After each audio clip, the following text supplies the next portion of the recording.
Por que Jesus precisava morrer?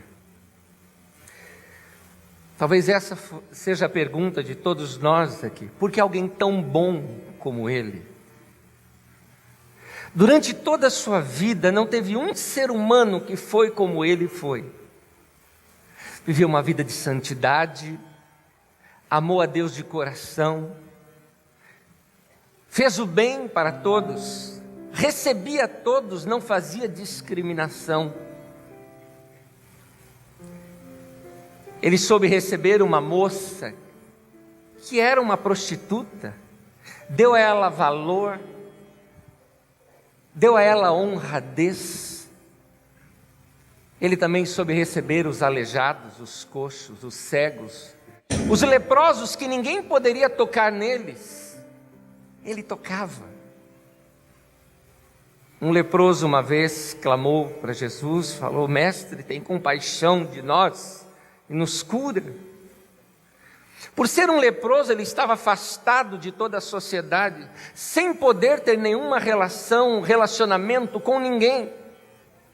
Jesus se aproxima daquele homem, o tocou e disse: seja curado. 2 curas aconteceram ali. A primeira foi que Jesus o tocou. Esse homem estava sem um toque carinhoso na sua vida, durante tantos anos, de tanto tempo, e Jesus o tocou.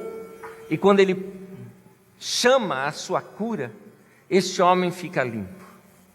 Jesus o curou de dentro para fora. Mas por que alguém assim tinha que morrer?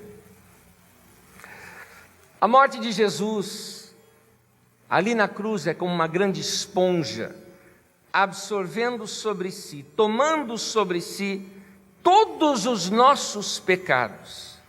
É uma substituição, o justo morrendo pelos injustos, aquele que nunca cometeu pecado morrendo pelos que cometeram pecado, aquele que era bom morrendo por todos que são maus.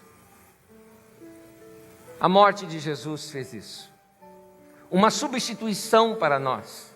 É como se ele dissesse: você pecou, todos pecaram, e estão fora da graça, da glória de Deus, afastados de Deus para sempre.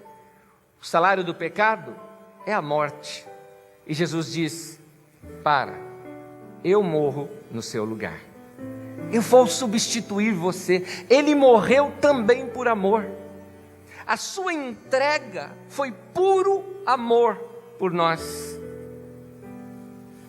Quando ele morreu ali na cruz, estava se cumprindo uma profecia. O mesmo profeta que havia dito que ele nasceria de uma virgem, Isaías, também fala acerca da sua morte. Está escrito nas Escrituras. Fala que ele foi transpassado por causa das nossas transgressões. Ele foi ferido por causa de nós. Diz ali o texto: por suas chagas, por suas feridas, nós fomos sarados. É Deus agindo ao nosso favor através de Jesus. Por que Jesus tinha que morrer? Porque também tinha uma obra para ser feita entre a sua morte e ressurreição. Uma vez por ano, o sacerdote, o sumo sacerdote dos judeus, sacrificava um cordeiro e pegava aquele sangue inocente de um cordeiro para apagar os pecados da nação. Uma vez por ano ele adentrava dentro daquele lugar chamado Santo dos Santos, e ali oferecia aquele sangue como sacrifício pelos pecados do povo.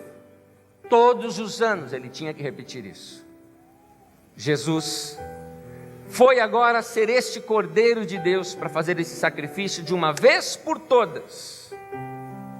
Ele precisava cumprir as profecias bíblicas. Numa delas, descreve Pedro que ele foi e desceu até a região dos mortos e pregou aos espíritos em prisão. Descreve no texto de Efésios que antes dele subir aos céus, ele havia descido às partes inferiores da terra. Todos aqueles que morreram aguardando o Messias no Velho Testamento estavam ali, esperando pelo tal Messias. E ele precisava vir ali e proclamar isto para eles, para que juntos com ele agora fossem transportados para o céu. Ele foi o primeiro a entrar no céu. No livro de João fala isso: ninguém subiu ao céu, senão que do céu desceu o Filho do Homem. E eu fico imaginando como deve ter sido todo aquele cortejo, antes, a sua anunciação a todos aqueles que estavam mortos. Diz as Escrituras que quando ele morreu lá na cruz e que ele expirou, ele desceu até essa região dos mortos e proclamou. Como deve ter sido aí a minha imaginação, a sua, e quem sabe a de uma criança também. Quem sabe ele chegou para aquele Isaías: Isaías, lembra, você falou sobre mim, sou eu sou o Messias.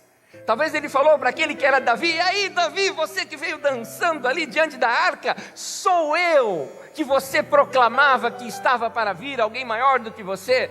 Olá Moisés, tudo bem? 40 anos no deserto, difícil, hein? Pois bem, agora chegou o tempo de você ver tudo aquilo pelo qual você pagou um alto preço, ver o povo livre.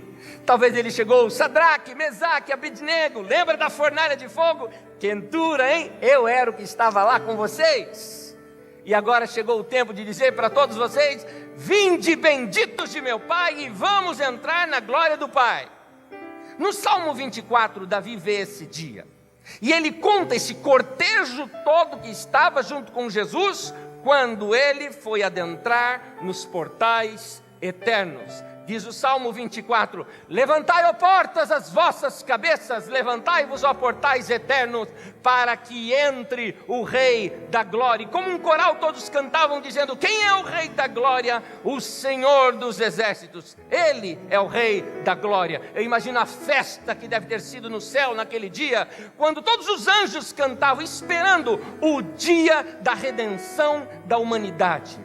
Deus amou o mundo de tal maneira que Ele deu o seu único Filho, para que todo aquele que nele crê não pereça, mas tenha a vida eterna.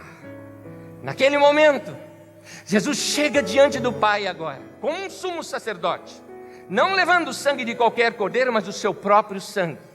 E Ele vai diante do trono do Pai e coloca ali o seu sangue, como quem está dizendo: Pai, o preço foi pago. Em outras palavras,